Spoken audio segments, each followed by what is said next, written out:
بسم اللہ الرحمن الرحیم۔ فلسطین کسی صلاح الدین کے انتظار میں۔ مصنف مولانا نور عالم خلیل امینی۔ بسم اللہ الرحمن الرحیم۔ مقدمہ۔ تخلیق کائنات اور امر الہی کی ابتدا القریٰ مکہ مکرمہ سے ہوئی تھی، اور اختتام و انجام ملک شام بالخصوص شہر قدس اور اس کے ارد گرد میں ہوگا۔ اسی لیے اسے ارض المحشر بھی کہا جاتا ہے، یعنی مکہ مکرمہ ابتدائے ارض ہے اور قدس منتہائے ارض ہے۔ شیخ الاسلام ابن تیمیہ رحمۃ اللہ علیہ کے بقول وہ فرماتے ہیں،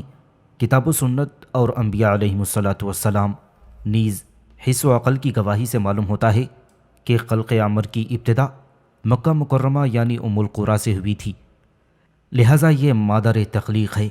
اور یہیں سے پیغام محمدی کا آغاز ہوا، جس کی روشنی عالم میں چھا گئی۔ مکہ کو ہی اللہ نے لوگوں کے لیے نقطۂ ارتکاز و مرکزیت اور مرجعیت بنایا ہے۔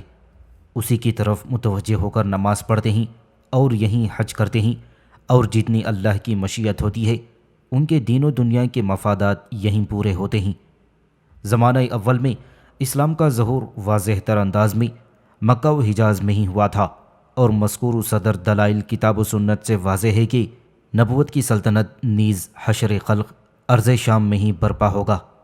چنانچہ خلق و عمر کی بعض واپسی بیت المقدس اور اس کے ارد گرد ہوگی، یہیں مخلوق کو جمع کیا جائے گا، اور آخری زمانے میں ملک شام میں ہی اسلام کا بول بالا سب سے نمایاں ہوگا۔ نصوص شریعت کی روشنی میں ارض شام کے فضائل بیان کرتے ہوئے ابن تیمیہ رحمۃ اللہ علیہ لکھتے ہیں، ارض شام میں ہی مسجد اقصیٰ ہے، یہیں انبیاء بنی اسرائیل کی بعثت ہوئی، اسی کی طرف حضرت ابراہیم علیہ الصلاۃ والسلام نے ہجرت کی، اسی کی طرف ہمارے نبی صلی اللہ علیہ وسلم کو بوقت شب سفر کرایا گیا، اور یہیں سے آپ صلی اللہ علیہ وسلم کی معراج ہوئی، اور یہیں آپ صلی اللہ علیہ وسلم کی سلطنت برپا ہوگی، اور آپ کے دین و کتاب کا دار و مدار ہوگا، اور یہیں آپ صلی اللہ علیہ وسلم کی امت کی جماعت منصورہ پائی جائے گی، اور یہیں محشر و معاد روبہ عمل آئے گا۔ جیسا کہ مکہ جائے ابتدا ہے، وہ القریٰ ہے، اسی کے نیچے سے زمین کو پھیلا دیا گیا تھا، جبکہ لوگوں کا حشر ارض شام میں ہوگا۔ چنانچہ ارشاد باری ہے للاول الحشر، جس سے حشر ثانی کی غمازی ہوتی ہے، لہذا مکہ جائے آغاز اور ایلیا یعنی بیت المقدس خلق و عمر دونوں حوالوں سے جائے انجام و میعاد ہے۔ اسی لیے رسول اللہ صلی اللہ علیہ وسلم کو مکے سے ایلیا یعنی بیت المقدس کا سفر کرایا گیا، اور مکے ہی میں آپ صلی اللہ علیہ وسلم کی بعثت ہوئی، اور آپ صلی اللہ علیہ وسلم کے دین کا ظہور ہوا۔ لیکن مہدی علیہ السلام کی سلطنت کے برپا ہونے تک آپ صلی اللہ علیہ وسلم کے دین کا عروج و ظہور اور اس کی تکمیل ملک شام میں ہی ہوگی۔ تو خلق و عمر کے تعلق سے مکہ اول اور ملک شام آخر ہے، اور یہ تکوینی اور دینی حقائق کی باتیں ہیں۔ طائفہ منصورہ یا اصحابہ منصورہ والی حدیث سے، جس کے متعلق علماء نے فرمایا ہے کہ یہ حدیث متواتر ہے، جو مختلف الفاظ کے ساتھ وارد ہوئی ہے۔ امام مسلم کی ایک حدیث کی روایت کے الفاظ یہ ہیں، ترجمہ: میری امت کا ایک گروہ ہمیشہ حکم الہی پر قائم رہے گا، اپنے دشمنوں کو زیر کرتا رہے گا، ان کے مخالفین انہیں ضرر نہ پہنچا سکیں گے، وہ تا قیامت اسی رویے پر قائم رہیں گے۔ متعدد محدثین نے طائفہ کے لفظ والی روایت درج کی ہے، چنانچہ ایک روایت اس طرح ہے، میری امت کی ایک جماعت ہمیشہ حق کے حوالے سے غالب رہے گی، ان کی مدد سے ہاتھ کھینچ لینے والے ان کا کچھ بھی بگاڑ نہ سکیں گے، تاکہ اللہ کا آخری وقت یعنی قیامت آ جائے۔ جبکہ ابن جریر طبری رحمۃ اللہ علیہ نے یہ حدیث ذیل کے الفاظ کے ساتھ نقل کی ہے، میری امت کا ایک گروہ برابر حق پر غالب اور قائم رہے گا، اپنے دشمنوں کو مغلوب کیے رہے گا، ان کے مخالفین انہیں نقصان نہ پہنچا سکیں گے،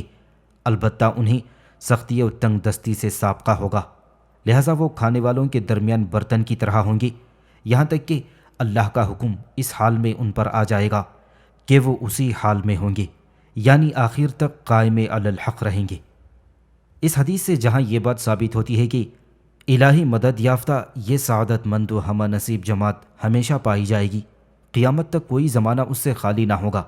اس کی وجہ سے ہر بازی بالآخر حق ہی جیت لے گا۔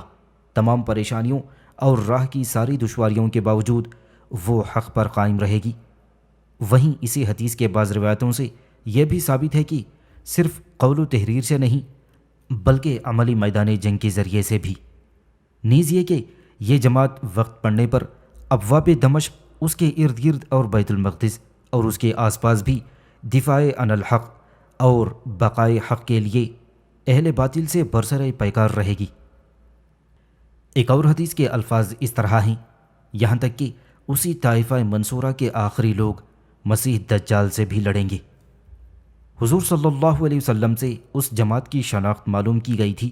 اس وقت آپ صلی اللہ علیہ وسلم نے فرمایا تھا، یہ جماعت کسی ایک ہی جگہ میں نہ ہوگی بلکہ حسب ضرورت اور تقاضائے دین ایک ہی وقت میں بعض دفعہ مختلف جگہوں میں پائی جائے گی، لیکن کوئی زمانہ اس سے محروم نہ رہے گا۔ حضرت امام نووی رحمۃ اللہ علیہ فرماتے ہیں، نہ صرف اس ناچیز کی بلکہ امت کے عمیق العلم، وسیع النظر، روشن ضمیر اور کتاب و سنت کے ماہر علماء کی رائے ہے کہ معرکہ فلسطین کے وسیع تر پس منظر کے حوالے سے جتنے مسلمان دشمنان خدا اور رسول، یہود اور ان کے مکار و عیار اور بہانہ بازو جعل ساز اہل صلیب اور اہل مغرب سے سینہ سپر ہیں، وہ حسب اخلاق و عمل اور حسب صحت عقیدہ وہ جذبہ صادق اسی طائفہ منصورہ کا تسلسل ہیں جس کی بشارت حدیث میں وارد ہوئی ہے کہ جس سے کوئی زمانہ خالی نہ ہوگا۔ نیز دیگر جگہوں پر بھی فی زمانہ جہاں جہاں حق و باطل کا با ہر نو معرکہ برپا ہے، حق کے لیے کسی بھی طرح کی سچی قربانی دینے والے حسن نیت و عمل کے اعتبار سے اپنا بدلہ اپنے رب سے ضرور پائیں گے کہ یہ بھی اسی فرقہ ناجیہ، مسعودہ اور منصورہ کا حصہ ہیں اور دین کے ضروری علم صحیح اور رضائے الہی کے جذبے کے بقدر رب شکور کی جزا اور نصرت کے مستحق ہیں۔ لیکن ملک شام بالعموم اور فلسطین بالخصوص اور بالخصوص بیت المقدس کے اسلامی مقام اور دینی عظمت کی وجہ سے وہاں مسجد اقصیٰ واقع ہے جو تیسرا اسلامی حرم ہے، اور ان فضائل کی وجہ سے جن کی طرف امام ابن تیمیہ رحمۃ اللہ علیہ نے ارشاد فرمایا ہے، حضرت عمر رضی اللہ تعالیٰ عنہ نے بنفس نفیس اس کی فتح کے وقت 15 ہجری 636 عیسوی میں وہاں قدم رنجہ فرمایا تھا۔ کئی روز وہاں حضرت رضی اللہ تعالیٰ عنہ کا قیام رہا۔ آپ رضی اللہ تعالیٰ عنہ نے وہاں ضروری ہدایات نافذ کیں، مسجد صغرا کی تعمیر کے لیے نقشہ وضع کیا، یزید بن معاویہ کو وہاں کا گورنر نامزد کیا اور امامت کے لیے سلامہ بن قیصر کو منتخب فرمایا، پھر واپس تشریف لائے۔ فلسطین و شام اور بیت المقدس کی اسی عظمت و تقدس کی وجہ سے بڑے بڑے صحابہ اور تابعین اور صلحاء امت اور علماء ثقات نے نہ صرف یہاں کا دورہ کیا بلکہ بہت سے اسی خاک کے باسی بن کر بعد از مرگ اسی کا پیوند بن گئے۔ بیت المقدس جہاں مسجد اقصیٰ واقع ہے بطور خاص بے حد مقدس سرزمین ہے۔ اس کے چپے چپے پر برکت و تقدس کے نقوش ابدی ثبت ہیں۔ ابو الایمن نے اپنی کتاب الانس الجلیل بتاریخ القدس الخلیل میں مفسر و محدث مقاتل بن سلیمان رحمۃ اللہ علیہ کے حوالے سے لکھا ہے،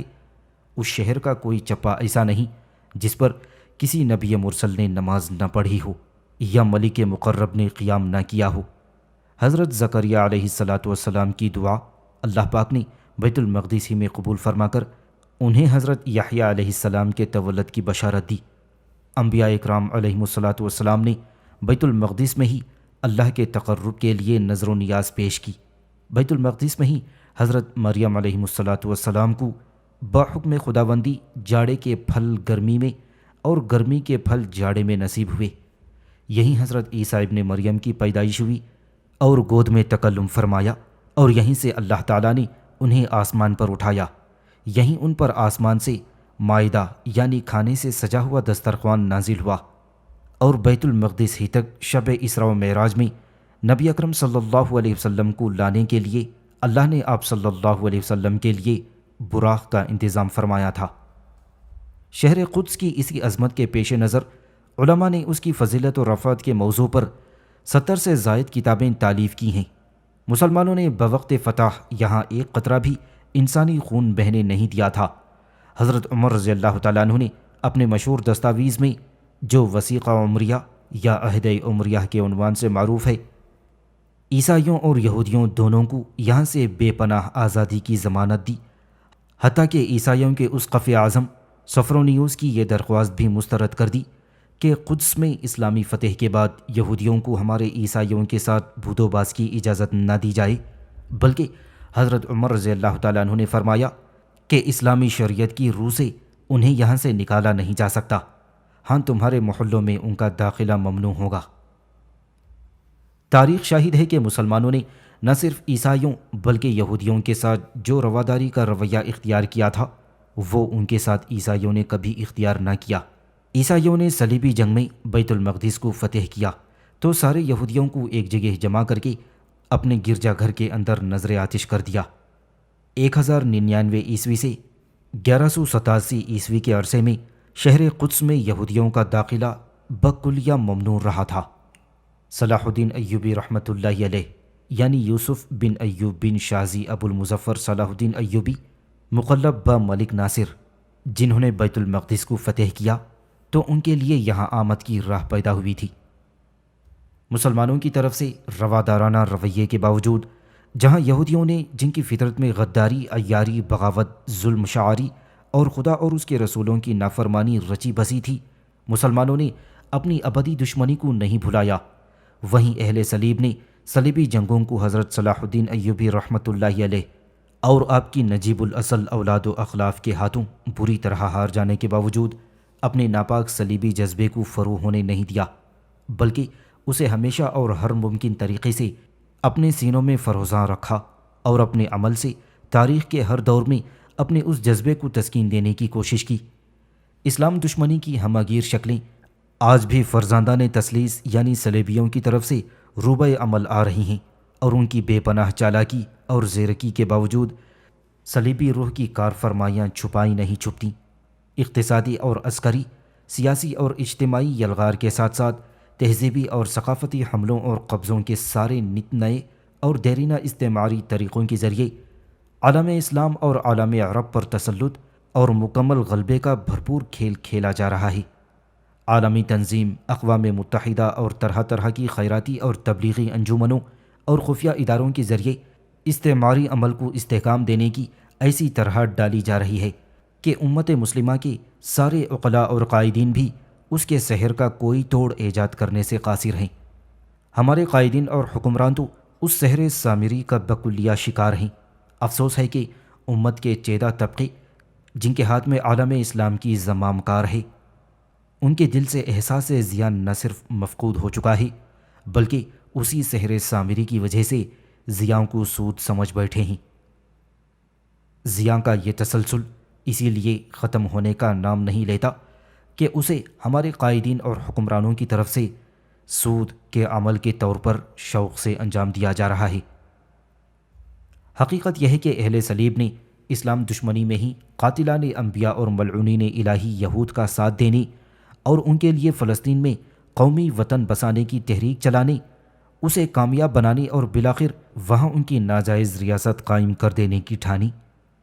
میگر کے ایک یہودی رائٹر ٹیوڈر ہیرزل 1807 عیسوی کو اس تحریک کے لیے اکسایا۔ اس نے اس موضوع پر نہ صرف یہ کہ قلم اٹھایا بلکہ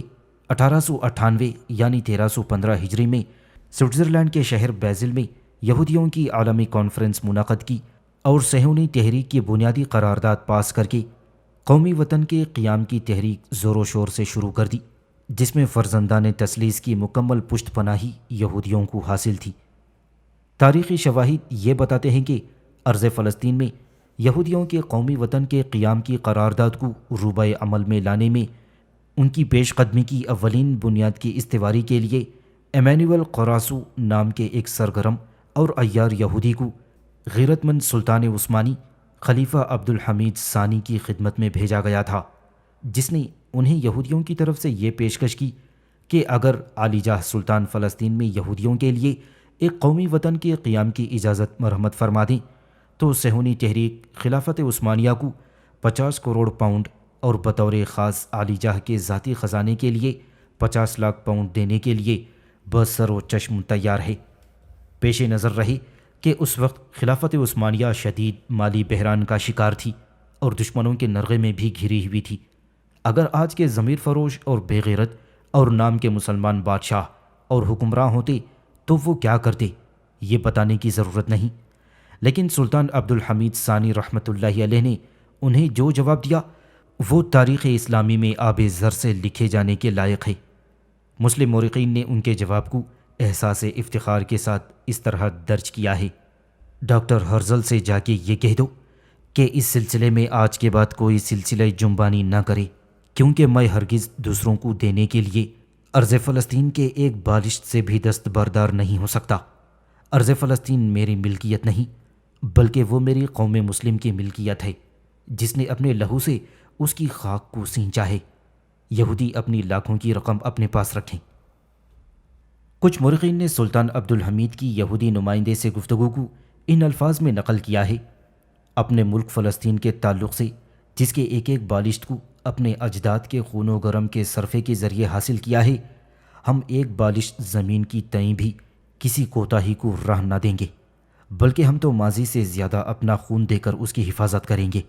ہم کسی طور وہاں یہودیوں کی ریاست قائم نہیں ہونے دیں گے۔ سلطان نے اس کے بعد بیت المقدس کی حفاظت کے لیے کئی ٹھوس اقدامات کیے تھے۔ وہاں یہودیوں کی ہجرت اور آباد کاری کو باقاعدہ فرمان کے ذریعے روک دیا تھا، نیز بیت المقدس کو اسلامی طور پر شام سے علیحدہ کر کے براہ راست اپنے انتظام میں لے لیا تاکہ یہودیوں کی کسی بھی سازش سے فی الفور نمٹا جا سکے۔ سلطان کا یہ بہت بڑا گناہ اہل صلیب و قاتلان انبیاء یہود کو پہلے سے ہی کانٹے کی طرح کھٹک رہا تھا کہ وہ فرزندان تثلیث کے اپنے دور میں بڑھتے ہوئے استعماری عزائم اور عالم اسلام کے خلاف ان کی ریشہ دیوانیوں کی راہ روکنے کے لیے اسلامی اتحاد و اجتماعیت اور اشتراک کے بہت بڑے داعی اور سپاہی تھے۔ اب یہ دوسرا خطرناک گناہ ان سے سرزد ہو گیا کہ انہوں نے صلیبیوں اور صہیونیوں کے عزائم کی راہ روکنے کی کوشش کی، لہٰذا خداوندان مغرب کے لیے انہیں اور ان کی خلافت عثمانیہ کو معاف کر دینے کی راہ مکمل طور پر مسدود ہو چکی تھی۔ چنانچہ اسی وقت سے نہ صرف سلطان عبدالحمید کو تخت سلطنت سے اتار دینے، انہیں اذیت ناک تنہائی کی زندگی میں مر جانے، بلکہ خلافت عثمانیہ کے بکلیہ خاتمے کی محکم اور دور رس منصوبہ بندی کر لی گئی تھی۔ ہرزل نے صاف لفظوں میں کہا تھا: فلسطین میں یہودیوں کے لیے اہل مشرق کی طرف سے دروازوں کے واں ہونے کی پہلی شرط یہ ہے کہ خلافت عثمانیہ کا خاتمہ کر دیا جائے۔ یہ کام یہودیوں کے ماسونی تحریک اور ڈونما یہودیوں نے اپنے سر لے لیا تھا۔ یہ وہ یہود ہیں جو عہد اسلام میں اندلس میں رہتے تھے۔ صلیبیوں کے وہاں برسر اقتدار آ جانے کے بعد وہاں کی زمین ان کے لیے تنگ ہو گئی تو یہ سلطنت عثمانیہ کی حدود میں یونان کے سالوینک شہر میں آ کر آباد ہو گئے، جو سلطنت عثمانیہ کی حدود حکمرانی میں تھا۔ انہوں نے بعد میں مسلمان ہو جانے کا مظاہرہ کیا۔ ان کا قائد خبیث النفس یہودی شبستہ زیفی تھا کہ جس نے 17ویں صدی عیسوی میں مسیح منتظر ہونے کا دعویٰ کیا اور یہ کہا تھا کہ وہ یہودیوں کی قیادت کرے گا، ساری دنیا پر فلسطین سے حکمرانی کرے گا اور شہر قدس کو یہودی ریاست کا دارالحکومت بنائے گا۔ اس کے یہ خیالات شدہ یہودیوں میں رواج پانے لگے، چنانچہ مختلف خطوں سے یہودیوں کے وفود اس کے پاس آنے لگے تھے۔ یہودیوں نے تاج شہنشاہی پہنا دیا، لیکن اس سے دیگر علماء یہود بہت چراغ پا ہوئے تھے اور اس کے خلاف ان کی تگ و دو شروع ہو گئی۔ بالآخر ترکی کے صدر اعظم احمد کوبریلی کو اس کی اطلاع مل گئی۔ انہوں نے اسے گرفتار کر لیا، اس پر مقدمہ قائم ہوا۔ قاضی نے اس سے عدالت میں کہا تھا: تم مسیح موعود ہونے کے قائل ہو تو ہمیں اپنا معجزہ دکھاؤ۔ اس کی ایک صورت یہ ہے کہ ہم تمہارے کپڑے اتار دیتے ہیں اور ہم تمہارے اوپر تیر چلاتے ہیں۔ اگر یہ تیر تمہارے جسم میں پیوست نہ ہوئے تو سلطان تمہارے مسیح موعود ہونے کی دعوے کو تسلیم کر لیں گے۔ زیفی کو اس وقت دن میں تارے نظر آنے لگے۔ اس نے فوراً سارے الزامات کو مسترد کر دیا کہ یہ ان کے خلاف بہتان ہیں۔ پھر اس سے مسلمان ہو جانے کی پیشکش کی گئی۔ اس نے بظاہر اسلام قبول کر کے اپنا نام محمد عزیز افندی رکھ لیا تھا۔ اس نے عثمانی حکام سے یہودیوں کو اسلام کی دعوت دینے کی اجازت طلب کر لی، جو منظور کر لی گئی۔ اس نے یہودیوں کو سمجھایا کہ بظاہر اسلام قبول کر لو اور باطن اپنے مذہب پر قائم رہو۔ ڈونما یہودی جو اسی آدمی کے پیرو تھے اسلام اور اسلامی اقدار کی بیخ کنی کے لیے کمر بستہ ہو گئے۔ الحاد، آزادی رائے، مغربی طرز زندگی کی دعوت، عورتوں کو بے حجابی پر آمادہ کرنا اور مدارس و جامعات میں مرد و زن کے اختلاط کی حوصلہ افزائی جیسے کارنامے انہی یہودیوں نے عثمانی معاشرے میں انجام دیے تھے۔ سلطان عبدالحمید کے خلاف بغاوت اور ہمگیر دشمنی کی آگ انہوں نے ہی فروزاں کی، اور انہی میں سے اکثر لوگ انجمن اتحاد و ترقی کے ارکان تھے، اور ان کے خلاف ساری تحریکیں، مظاہرے اور پھر بغاوتیں انہوں نے ہی منظم کی تھیں۔ یونان کے سبیٹونک سے اٹھی آندھی سے آستانے میں جو تباہی مچی، اس کے پیچھے یہی لوگ تھے۔ انہوں نے ترکی افواج میں اختلاف و انتشار کا بیج بویا، جوانوں کو بغاوت و سرکشی پر آمادہ کیا، لوگوں کے افکار و خیالات کو مسموم کیا، نشر و اشاعت کے اداروں پر قابض ہو گئے، بینکس اور مالی اداروں پر ان کا تسلط ہو گیا،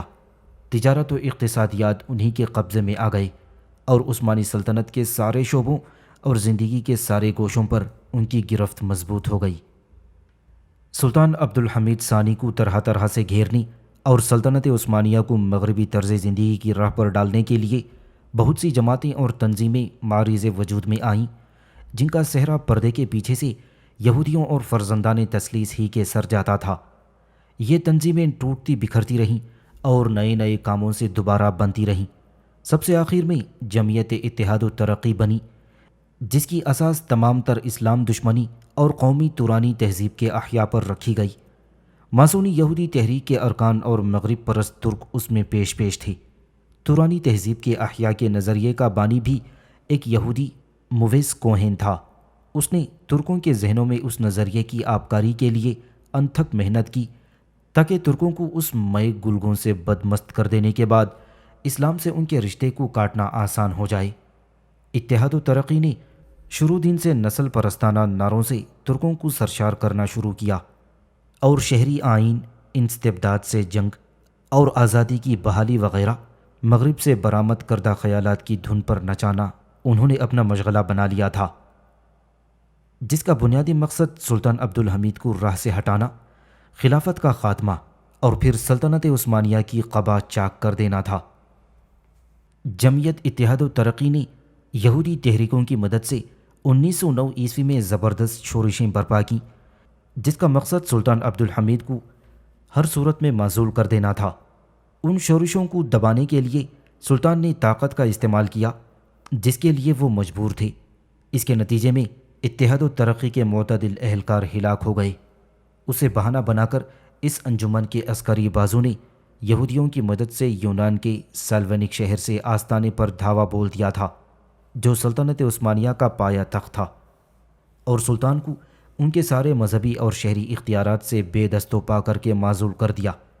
معزولی کی اطلاع سلطان تک پہنچانے کے لیے اس جمعیت نے جو 4 رکنی کمیٹی تشکیل دی تھی، اس کا سربراہ اور ترجمان بھی یہودی ایمانوئل قراسو تھا۔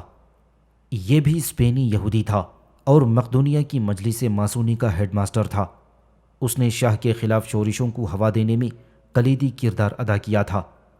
شاہ نے اسے اپنے قلمرو سے دھتکار بھی دیا تھا، لیکن مقدور کی بات کہ یہی ملعون آج فرمان معزولی پہنچانے آیا تھا۔ سلطان کو 1909 عیسوی میں معزول کر دیا گیا۔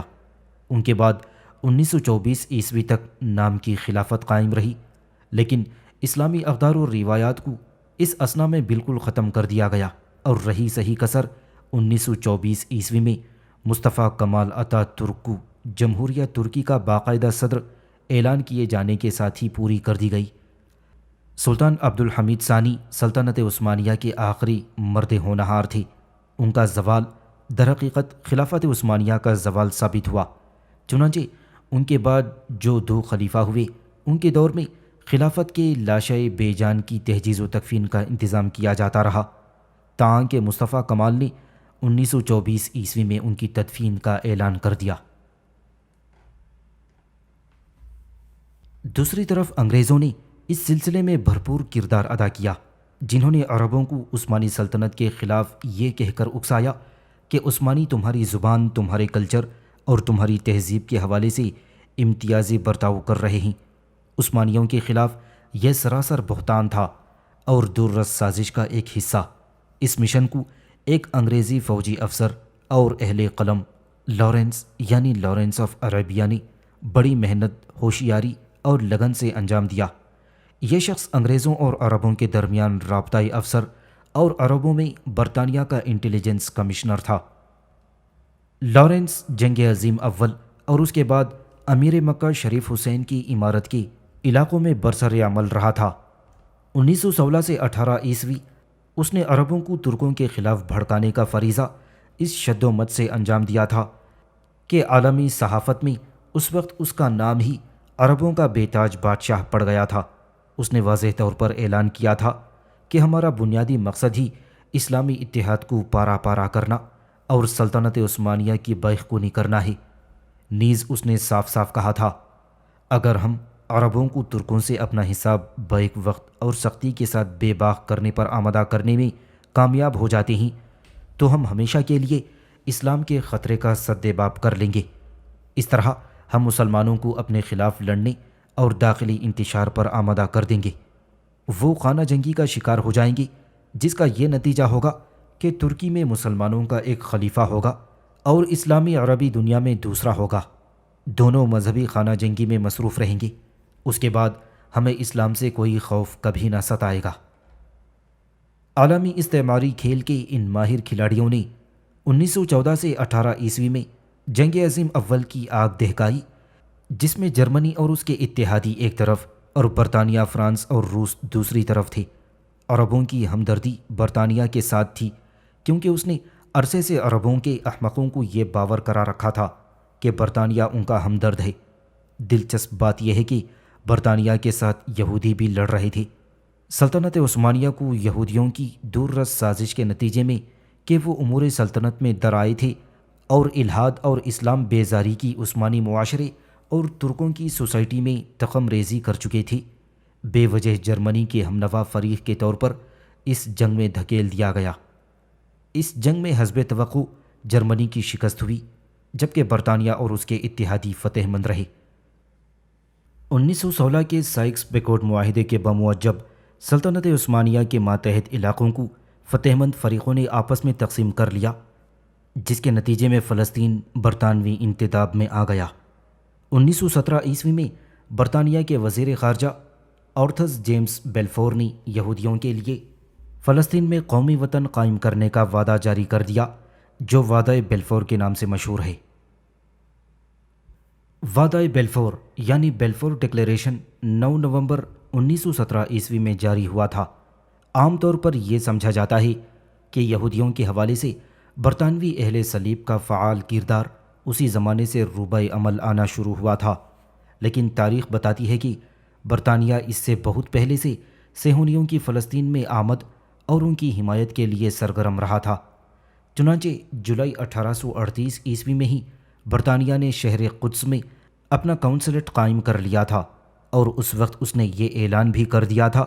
کہ اس اقدام سے جہاں اس کا مقصد اپنے مفادات کی حفاظت ہے، وہیں ایک بڑا مقصد اس شہر میں یہودیوں کو تحفظ دینا بھی ہے۔ باوجود کہ خلافت عثمانیہ کے آئین میں واضح الفاظ میں یہ دفعہ موجود تھی کہ شہر قدس اور اس کے نواح میں یہودیوں کو کوئی زمین فروخت نہیں کی جا سکتی، نہ کسی اور طرح سے دی جا سکتی ہے، لیکن برطانیہ نے خلافت عثمانیہ پر زبردست دباؤ ڈال کر آئین میں ترمیم کرا دی اور یہودیوں کے لیے نہ صرف فلسطین میں زمین و جائیداد کے حصول کی راہ کھول دی، بلکہ شہر قدس کے دروازے بھی ان کے لیے واہ ہو گئے۔ چنانچہ برطانیہ ہی کی سفارتی کوششوں کے ذریعے ایک یہودی موزی مینٹوفیوری نے 1855 عیسوی میں قدیم شہر قدس کی فصیل سے باہر اس بہانے عثمانی خلیفہ سلطان عبد الحمید اول سے زمین خریدنے کی اجازت نامے کے حصول میں کامیاب ہو گیا تھا کہ وہ وہاں ہسپتال تعمیر کرنا چاہتا ہے، لیکن اس نے شاہی فرمان کے مطابق وہاں ہسپتال تعمیر نہ کر کے پہلا یہودی محلہ آباد کیا، جو اسی کے نام سے ہائی مونٹیفیوری سے مشہور ہے۔ یہ یہودی شیطان 1849 عیسوی میں یافا اور قدس کے مابین بیرون قدس بھی شاہی فرمان ہی کے بموجب اراضی خرید چکا تھا، اور اس سلسلے میں بھی دارالخلافہ استنبول میں برطانوی سفیر سے اس نے مدد لی تھی۔ قابل ذکر ہے کہ فرانس کے اہل صلیب اسلام و مسلمان دشمنی میں برطانوی اہل صلیب سے ہمیشہ 2 قدم آگے رہے تھے۔ انہوں نے مسلمانوں سے اپنی عداوت کے جذبے کو تسکین دینے کے لیے 1898 عیسوی میں ہی فلسطین میں ایک یہودی کامن ویلتھ قائم کرنے کے لیے ایک خفیہ منصوبہ تیار کیا تھا۔ مصر اور مشرق عرب پر قبضے کے بعد نیپولین بوناپارٹ نے، جو 1804 عیسوی سے 1815 عیسوی تک شہنشاہ فرانس رہا تھا، 1758 عیسوی میں جب وہ فرانسیسی افواج کی قیادت کر رہا تھا،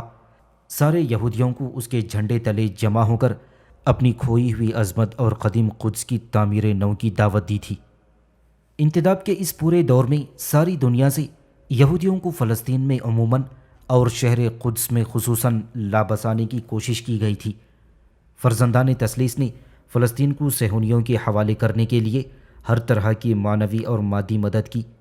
یہودیوں کو شہر قدس میں اپنے نام نہاد تاریخی اور مذہبی حق کا پروپیگنڈا کرنے اور دنیا کو یہ بتانے اور جتانے کی کوشش پیہم کے لیے ہر طرح سے اکسایا گیا تھا، اور بالآخر 1948 عیسوی میں اقوام متحدہ کے ذریعے فلسطین میں یہودی مملکت کے قیام کا اعلان کروا دیا گیا۔ اور بالآخر 1948 عیسوی میں اقوام متحدہ کے ذریعے فلسطین میں یہودی مملکت کے قیام کا اعلان کروا دیا گیا۔ 1948 عیسوی، 1967 عیسوی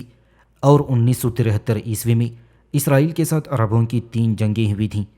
تینوں میں امریکہ، برطانیہ اور صلیبی یورپ نے اسرائیل کا کھلم کھلا ساتھ دیا، عسکری، معاشی اور ہر نوع کی مادی اور معنوی مدد کی۔ 1967 عیسوی کی جنگ میں اسرائیل نے امریکہ اور برطانیہ کی واضح مدد کی وجہ سے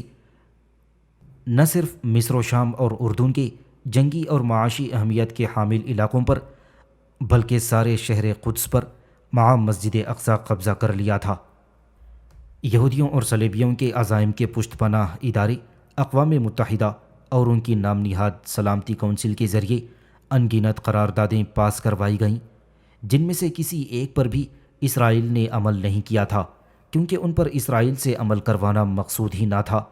بلکہ ان کا واحد مقصد عربوں، مسلمانوں اور دنیا کی انصاف پسند رائے عامہ کو، اگر دنیا میں مسلمانوں اور عربوں کے تئیں بھی انصاف پسندی کی کسی تصور کے پائے جانے کو تسلیم کر لیا جائے تو انہیں بے وقوف بنانا تھا۔ اس لیے اسرائیل سے کسی ایک بھی قرارداد کے تعلق سے کبھی باز پرس نہ کی گئی، چہ جائے کہ اس کی گوشمالی کی جاتی رہی۔ یہی نہیں بلکہ برطانیہ، یورپ اور امریکہ نے اسرائیل کی پیہم مادی اور عسکری مدد کے ذریعے اسے عربوں کے بیچ ایک بڑی عسکری اور ایٹمی طاقت بنا دیا تھا۔ وہ عرصے سے اس پوزیشن میں ہے کہ سارے عربوں کو بیک وقت مزہ چکھا کر آس پاس کی عربی ریاستوں کو نگل سکتا ہے۔ اس نے جب چاہا عراق کے ایٹمی ری ایکٹر پر حملہ کر کے اسے تباہ کروا دیا۔ نومبر 2007 عیسوی میں شام کے خفیہ عسکری ٹھکانوں کو نشانہ بنایا اور پھر ایران کے ایٹمی ری ایکٹرز کو امریکہ کے ساتھ مل کر تباہ کر دیا گیا، اور یہ جب چاہتا ہے لبنان پر حملہ اور قبضہ کر کے ہزاروں باشندوں کو تباہ کر دیتا ہے۔ بالخصوص 1967 عیسوی کے بعد سے ہی فلسطینیوں کو روزانہ جس طرح مار کاٹ رہا ہے، ان کے رہائشی علاقوں کو جس طرح ایک بڑے عقوبت خانے میں تبدیل کیے ہوئے ہے، وہ جس طرح عمر، سن اور جنس کی تفریق کے بغیر فلسطینی بچوں، بوڑھوں، عورتوں اور مردوں کو روزانہ تحقیق کر رہا ہے اور مکانوں کو مکینوں پر ڈھاتا رہتا ہے، اور جس طرح ان کے خطوں میں ہمگیر معاشی ناکہ بندی کے ذریعے انسانی بحران پیدا کرتا ہے، یہ ساری چیزیں دنیا والے دیکھ رہے ہیں۔ اقوام متحدہ کے اندھے بہرے ذمہ داروں اور اہلکاروں کے علم میں لا کر یہ سب کچھ کیا جا رہا ہے، لیکن اسرائیل کے خلاف تادیبی کارروائی تو درکنار، اہل صلیب بالخصوص امریکہ، جو جنگ عظیم دوم کے وقت سے صہیونی ریاست کے قیام و استحکام کے حوالے سے زیادہ پیش ہے، اس کے تئیں کوئی مذمتی قرارداد بھی پاس ہونے نہیں دیتا، اور طاقت، سازش، دھونس اور عیاری کے ذریعے وہ صرف صہیونی عزائم کی تکمیل کی شاہراہ کی تعمیر میں جٹا رہتا ہے۔ 1975 عیسوی تک عربوں کا اس بات پر مکمل اتحاد رہا کہ اسرائیل کی ریاست ناجائز ہے اور اسے فلسطین سے ختم ہونا چاہیے۔ اگر اس وقت عرب اور مسلمان عسکری اور اقتصادی طور پر کمزور ہونے کی وجہ سے اسرائیل کو ختم نہیں کر سکتے تو کوئی حرج نہیں، مزاحمت کے جن طریقوں کو اس کے خلاف کام میں لا سکتے ہیں لاتے رہیں، اور اس وقت تک سرگرم کار رہیں جب تک کہ اسرائیل کم از کم 1967 میں قبضہ کردہ زمینوں سے دستبردار نہیں ہو جاتا۔ لیکن 1975 میں مصری صدر محمد انور سادات نے ریاست اسرائیل کا دورہ اور اس کے بعد امریکہ کی سرپرستی میں اس کے ساتھ معاہدہ امن کر کے کہ جس کے ذریعے انہوں نے ریاست اسرائیل کو تسلیم کر لیا ہے، عربوں کی اتحاد میں پہلی مرتبہ رکنا ڈال دیا ہے۔ اس کے بعد اردن نے اسرائیل سے صلح کر لی۔ پھر 1991 میں میڈرڈ یعنی اسپین میں تنظیم آزادی فلسطین اور اسرائیل کے درمیان مذاکرات کرائے گئے۔ 1993 میں معاہدہ امن پر دستخط بھی ہوئے۔ ان معاہدوں میں نہ صرف اسرائیل کی ریاست کو باقاعدہ تسلیم کر لیا گیا بلکہ 15 سے 20 لاکھ افراد فلسطین سے اجاڑ دیے گئے۔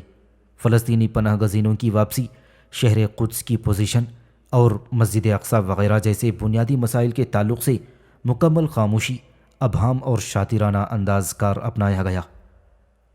اسرائیل اور امریکہ کی طرف سے سارے شہر قدس کو اسرائیل کی متحدہ ابدی راجدھانی یعنی دارالحکومت بنائے جانے کی چال چلی جاتی رہی، جبکہ فلسطینی مذاکرات کاروں کی طرف سے لجاتے، شرماتے اور گھبراتے ہوئے صرف یہ کہا جاتا رہا کہ کم از کم مشرقی قدس جس میں مسجد اقصی واقع ہے اور جہاں عربوں کی گھنی آبادی ہے، ہم فلسطینیوں کو عنایت کر دیا جائے تاکہ ہم اسے اپنی اس فلسطینی ریاست کا دارالحکومت بنا سکیں جو ہنوز خواب و خیال سے کچھ زیادہ نہیں۔ اور اسرائیل کی نیت یہی ہے کہ فلسطینی ریاست نام کی کوئی شے حقیقت کی زمین پر کوئی روپ دھار نہ سکے۔ 1967 سے اب تک اسرائیل نے شہر قدس کو یہودیوں نے زمینی حقائق اور انسانی صورتحال کو تبدیل کرنے اور تاریخی حقوق کو اپنے حق میں ثابت کر دینے کی 100% کارروائی مکمل کر لی ہے۔ اس نے مسجد اقصی کی مغربی دیوار جسے وہ حائط المبکا یعنی دیوار گریہ کہتے ہیں اور ہیکل سلیمانی کی بلا دلیل باقیات بتاتے ہیں، اسے مکمل طور پر قبضے میں کر لیا ہے۔ مسجد اقصی کے نیچے سرنگیں کھود لی ہیں۔ مسجد صغریٰ کو قبضے میں کر لینے کی کارروائی کو آخری شکل دے دی ہے۔ مسجد اقصی کو ڈھا دینے اور اچانک مٹا دینے کے منصوبے تیار کر لیے ہیں۔ نمازیوں کو مسجد اقصی تک پہنچنے میں رکاوٹیں پیدا کی جاتی ہیں۔ سیکیورٹی کا سخت پہرا ہے اور مسجد اقصی کے گرد یہودی آبادیوں کو گھنیرا کر دیا گیا ہے۔ مسلمانوں کو بزور طاقت اجاڑا جاتا رہا ہے اور جو باقی ہیں انہیں اجاڑ دیے جانے کا واقعی خطرہ ستاتا رہتا ہے۔ مسجد اقصی میں کسی بھی طرح کی اصلاح و مرمت بالکل ممنوع ہے۔ اسرائیل نے سب سے بڑی کامیابی یہ حاصل کر لی ہے کہ اس نے اور اس کے پشت پناہ امریکہ اور یورپ نے فلسطینیوں کو مکمل طور پر تقسیم کر دیا ہے۔ وہ دو فریق بن گئے ہیں۔ عملاً دونوں ایک دوسرے سے فکری اور عملی سطح پر برسر پیکار ہیں۔ ایک فریق اسلام پسندوں اور دینداروں کا ہے جس کو فلسطینیوں کی اکثریت اور پوری دنیا کے مسلم عوام کی حمایت حاصل ہے، جس کا نقطہ نظر یہ ہے کہ فلسطین کی آزادی کا خواب صرف مزاحمت اور مقدور بھر جد و جہد آزادی اور جہاد سے ہی شرمندہ تعبیر ہو سکتا ہے۔ اور اس فریق کے نمائندوں میں سر فہرست تحریک حماس ہے۔ دوسرا فریق سیکولر مزاجوں،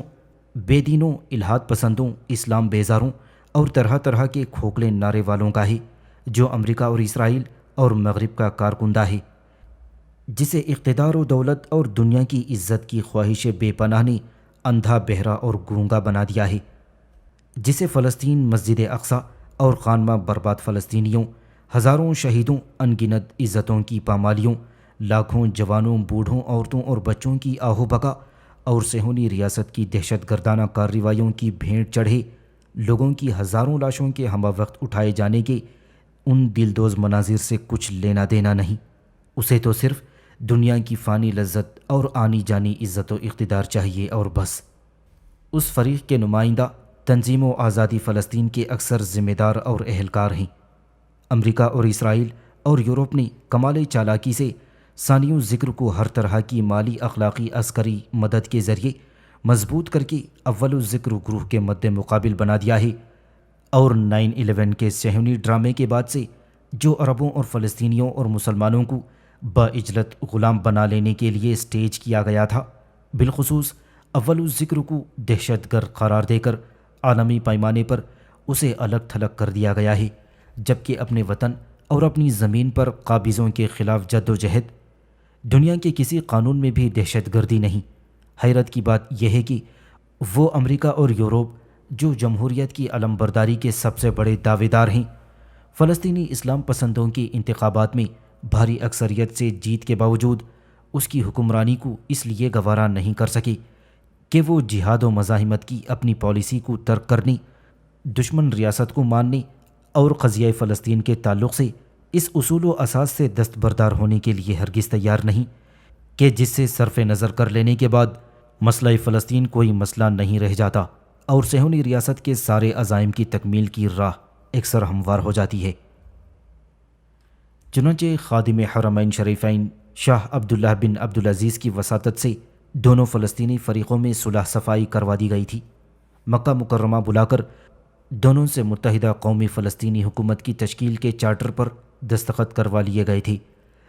لیکن اسرائیل، امریکہ اور یورپ کے مفادات کی یہ کارروائی بھی بکلیہ خلاف تھی۔ اسی لیے ان نامعقولوں نے اس کوشش کو بھی مسمار کر دیا اور بالآخر سیکولر فریق یعنی محمود عباس اور محمد دحلان کی جماعت اور تحریک حماس دونوں کو خانہ جنگی میں مبتلا کر دیا۔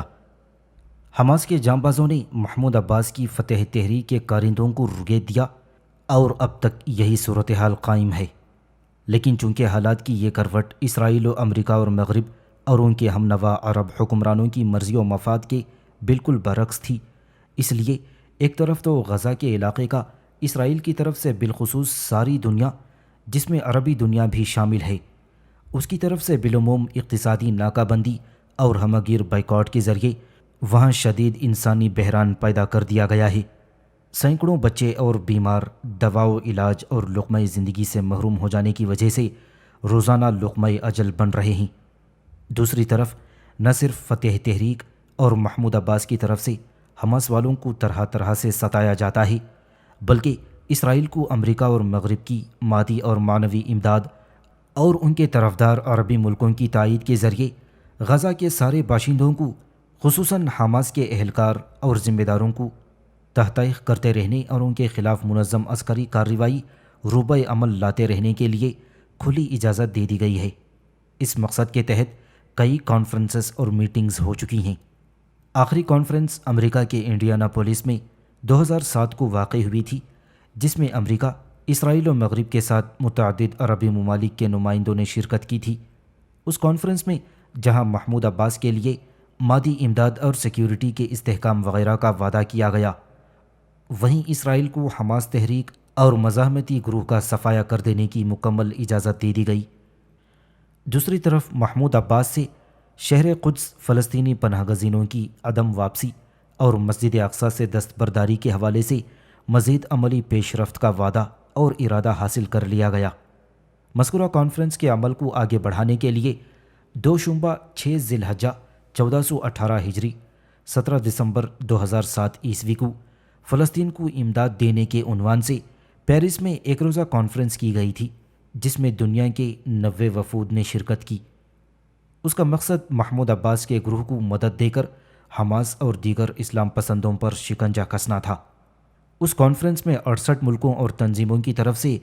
$7 ارب کی امداد دینے کا وعدہ کیا گیا تھا۔ چونکہ اس کا مقصد بھی صہیونی عزائم کے بروئے کار لانے کی راہ ہموار کرنا اور تحریک مزاحمت کو کچلنا تھا، اس لیے حماس نے امداد دینے کے اس وعدے کو اپنے خلاف اعلان جنگ قرار دے دیا۔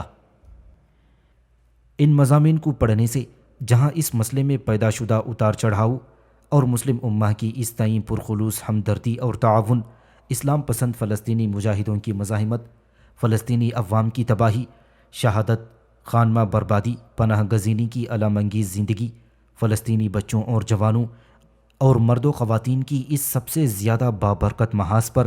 ثابت قدمی اور مورچہ بندی کی داستان حقیقت بیان سامنے آ جاتی ہے۔ وہیں مسلم عرب حکمرانوں کی بے حسی، صہیونی اور صلیبی سازشوں کا آسانی سے نہ صرف شکار بلکہ اعلی کار بنتے رہنے کی سچائی،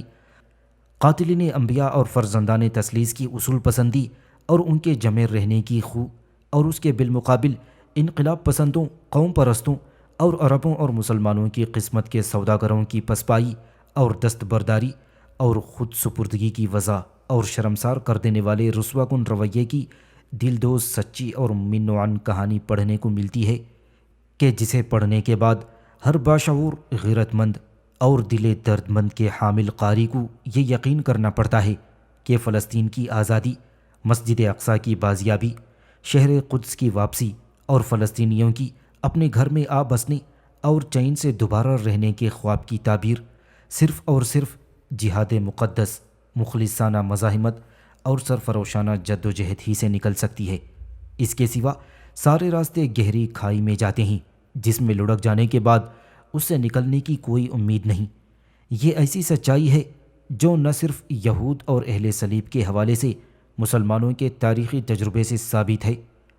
بلکہ فلسطین کے اس مسئلے کا از اول تا آخر جائزہ جو یہود و اہل صلیب کی ایگانگیت اور فرزندان اسلام اور خود اسلام کے تئیں ان کے نہ ختم ہونے والی اس عداوت کی کوکھ سے پیدا ہوا تھا، اسی کی حقیقت اتنی بار اور اتنے طریقوں سے تصدیق کرتا ہے کہ ان کے بیان کے لیے الفاظ ساتھ نہیں دیتے۔ ان مقالات کا مطالعہ نہ صرف علماء اور طلباء اور پڑھے لکھے لوگوں کے لیے ضروری ہے، بلکہ ہر حرف آشنا مسلمان کے لیے ان کا بالاستیعاب پڑھنا اس لیے ناگزیر ہے کہ اس سے مسئلہ فلسطین کے حوالے سے 1/4 صدی سے زائد ہونے والی سرگزشت تاریخی تسلسل کے ساتھ سامنے آ جاتی ہے۔ ان مقالات میں نہ صرف حقیقت بیانی اور ہو بہو تصویر کشی ہے، بلکہ سینکڑوں واقعات کے پس منظر اور پیش منظر، تاریخ اور اعداد و شمار کو داعیانہ بصیرت، مفکرانہ دیداوری، درد مندانہ شعور اور ایمان افروز تجزیے کے ساتھ پیش کیا گیا ہے۔ انشاءاللہ ہر ذی شعور مسلمان کو انہیں پڑھتے وقت ایسا محسوس ہوگا کہ یہ اسی کے دل کی بات کہہ دی گئی ہے۔ کسی تحریر کی یہ سب سے بڑی قیمت ہوتی ہے کہ قاری کو یہ محسوس ہو کہ وہ جو پڑھ رہا ہے اس کے اپنے خیالات ہیں اور یہ جگ بیتی نہیں بلکہ یہ اسی کی اپنی آپ بیتی ہے۔ کتاب کے آغاز میں اس مقدمے کے معاً بعد ارض فلسطین، شہر قدس اور 1947 سے 1996 عیسوی تک یہودیوں کے ہاتھوں فلسطینیوں پر ہو رہے مظالم کی مختصر رودات کے عنوان سے 3 مفصل مضامین کا اضافہ کر دیا گیا ہے جو وسیع مطالعے کی روشنی میں تیار کیا گیا ہے۔ ان سے قارئین کو فلسطین اور مسئلہ فلسطین کے تئیں مربوط معلومات کا فائدہ باعجلت اور بسہولت حاصل ہوگا انشاءاللہ۔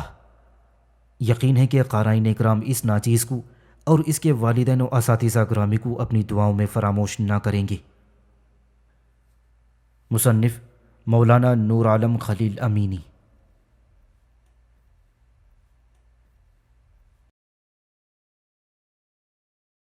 سامعین سے گزارش کی جاتی ہے کہ